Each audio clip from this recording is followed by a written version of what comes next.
அடுப்படியை clean பண்ணணுமா பண்ணக்கூடாதா இரவு நேரம்? இரவு நேரம் வந்து சாமி கும்பிட்ட பிறகு பொதுவாக நம்ம வந்து எச்சி பாத்திரத்தை தொடவே மாட்டோம். சுத்தம் பண்ணுதோ வெளியே தள்ளுதலோ எதுவுமே இருக்கக்கூடாது அப்படிங்கிறதுனால நைட்டு போல் தண்ணி குடிக்கும் போது கூட நமக்கு அந்த இடம் நீட்டாக இருக்கணும் அப்படிங்கிற மாதிரி எடுப்பாங்க.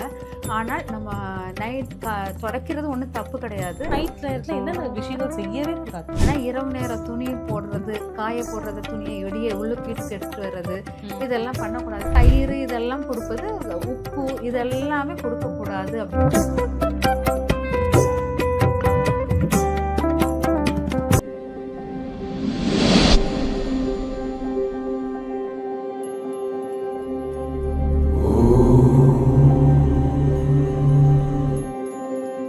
நேயர்களுக்கு வணக்கம். இன்று நம்மோடு நாடி ஜோதிடர் ஜெயந்தி ரவி அவர்கள் இணைந்திருக்காங்க. நாள்தோறும் நமக்கு இருக்கக்கூடிய பல கேள்விகளுக்கும், ஜாதகம் ரீதியாக நமக்கு இருக்கக்கூடிய பல குழப்பங்களுக்கும் இன்னைக்கு அவங்க கிட்ட நேரடியாவே கேட்டு தெரிஞ்சுக்கலாம். வாங்க.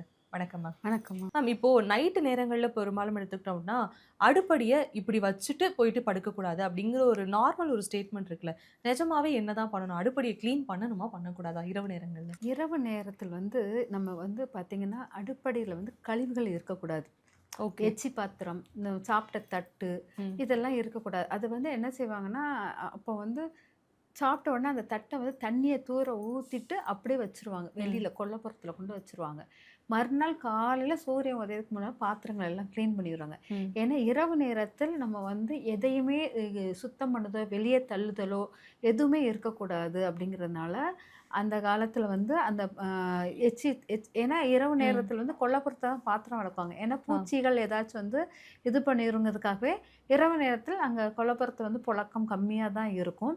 அதனால அதை தூர கொட்டிட்டு அந்த எச்சி தண்ணி வந்து கிச்சனில் இருக்கக்கூடாது. எச்சி பாத்திரமோ எச்சி தண்ணியோ இருக்கக்கூடாதுன்னு சொல்லிட்டு எல்லாத்தையும் வெளியே போட்டுருவாங்க. ஆனால் அதை துலக்க மாட்டாங்க. ஏன்னா துலக்குனாலோ அதை வெளியே நம்ம வந்து நீட்டாக வைக்கிறனாலோ, ஏன்னா அந்த இடத்துல வந்து நம்ம லட்சுமியை வந்து வரவழைத்து அந்த சாமி கும்பிட்டு எல்லாம் வச்சுருப்போம். அதுக்கப்புறம் வந்து இரவு நேரம் வந்து சாமி கும்பிட்ட பிறகு பொதுவாக நம்ம வந்து எச்சி பாத்திரத்தை தொடவே மாட்டோம்.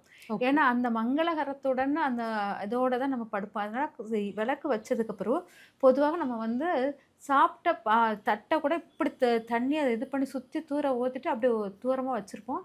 காலையில் தான் அதெல்லாம் இது பண்ணுவோம். ஏன்னா நம்ம வந்து அந்த நெகட்டிவான அந்த இதெல்லாம் எடுக்கும்போது நம்ம கனவுகள் எல்லாமே நமக்கு அந்த இது வரும் அப்படிங்கிறதுக்காக நமக்கு அந்த இதெல்லாம் பண்ண மாட்டாங்க. இன்னொன்று வந்து நம்ம கிச்சனை வந்து ரொம்ப தண்ணி வச்சு தொடச்சி சுத்தமாக காலையில் வந்தோடனே ஈஸியாக வேலை செய்வதற்கு இருக்கணும் அப்படிங்கிறதுக்காக தொடச்சி எல்லாம் வச்சுட்டு போவாங்க. நைட்டு போல் தண்ணி குடிக்கும் போது கூட நமக்கு அந்த இடம் நீட்டாக இருக்கணும் அப்படிங்கிற மாதிரி எடுப்பாங்க. ஆனால் நம்ம துடைக்கிறது ஒன்றும் தப்பு கிடையாது. ஆனால் துடைச்சி நீங்கள் அதெல்லாம் வெளியே தள்ளுறது அது வந்து அதுவும் அடுப்படியை துடைக்கக்கூடாது. மகாலட்சுமியை வர வச்சுட்டு இரவு நேரத்தில் மகாலட்சுமி அம்சத்தை தங்க தான் வைப்பாங்க. அதுக்கப்புறம் நம்ம தூங்கும்போது தான் அது வந்து வெளியேற மாதிரி இருக்கும். அது வரைக்கும் அந்த மகாலட்சுமி அங்கே தான் இருப்பாங்க. அதனால் நம்மளுக்கு வந்து அந்த அடுப்படியை வந்து தண்ணி வச்சு துடைக்கிற அந்த பழக்கம்லாம் கிடையாது. காலையில் தான் துடைப்பாங்க. ஏன்னா இரவு நேரங்களில் நம்மளுக்கு இந்த பாச்சாம்பள்ளி எல்லாமே நம்மளுக்கு மூமெண்ட் கொடுக்கும். நம்மளுடைய அடுப்படியிலேருந்து எல்லா இடத்துலையும் அது வந்து தொட்டு தொடங்கிட்டு போகும். அதுக்கு காலையில் இருந்துச்சு அதெல்லாம் தொடச்சி எடுத்தால் தான் அது ரொம்ப இருக்கும். எப்போவுமே காலையில் இருந்துச்சு அடுப்பை தொடச்சிட்டு கோலம் போட்டுட்டு அதுக்கப்புறம் தான் சமையலே பண்ண ஆரம்பிப்பாங்க.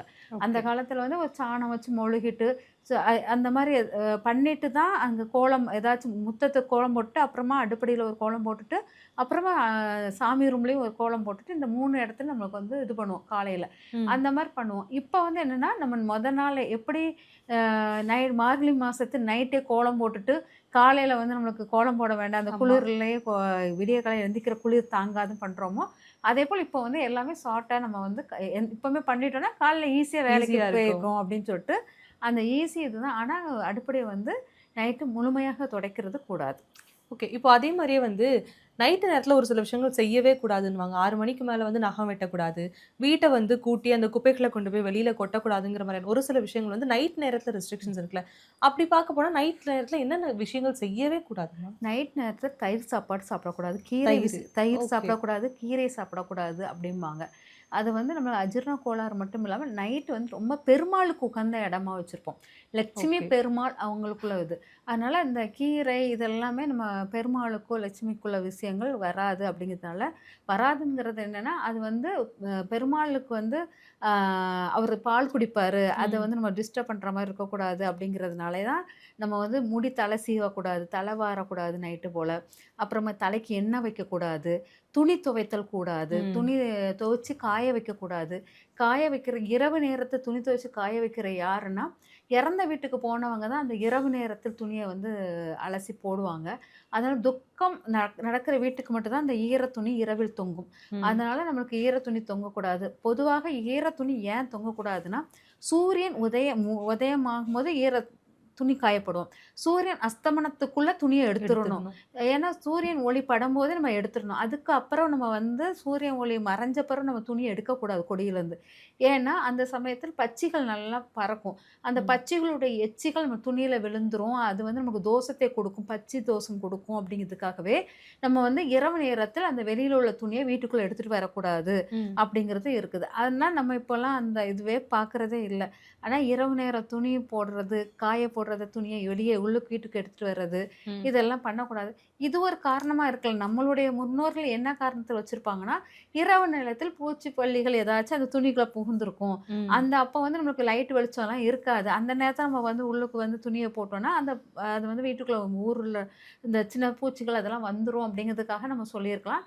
ஆனா, இரவு நேர துணிகள் பட்சிகளின் எச்சத்தின் விழக்கூடாது அப்படிங்கிறது தான் முக்கியமானதாக இருக்கும்.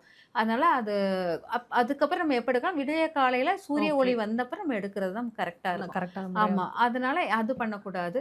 அதுக்கப்புறம் பார்த்தீங்கன்னா, பால் கூட நம்ம வந்து ஒரு 9 மணிக்கு முன்னால, 8 மணிக்கு முன்னால குடிக்கிறது பெட்டர். ம். அதுக்கப்புறம் நம்ம வந்து பால் குடிக்கிறத அவாய்ட் பண்ணணும் அப்படிங்கிறது அர்த்தம்.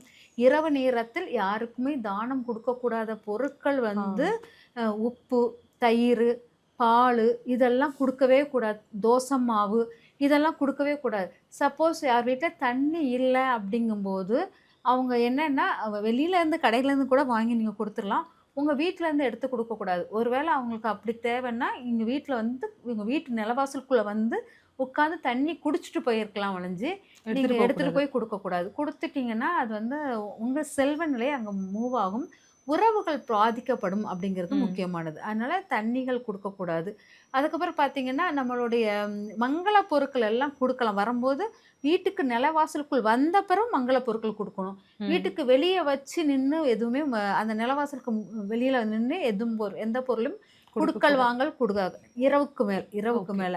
அதனால தயிரு இதெல்லாம் குடுப்பது, உப்பு இதெல்லாமே குடுக்கக்கூடாது அப்படிங்கிறது முக்கியமானது. ரொம்ப நன்றி மேம். நிகழ்ச்சியில பங்கேற்று பல்வேறு கருத்துக்கள வந்து என்னோட பகிர்ந்திருக்கீங்க. ரொம்பவே நன்றி. நன்றி.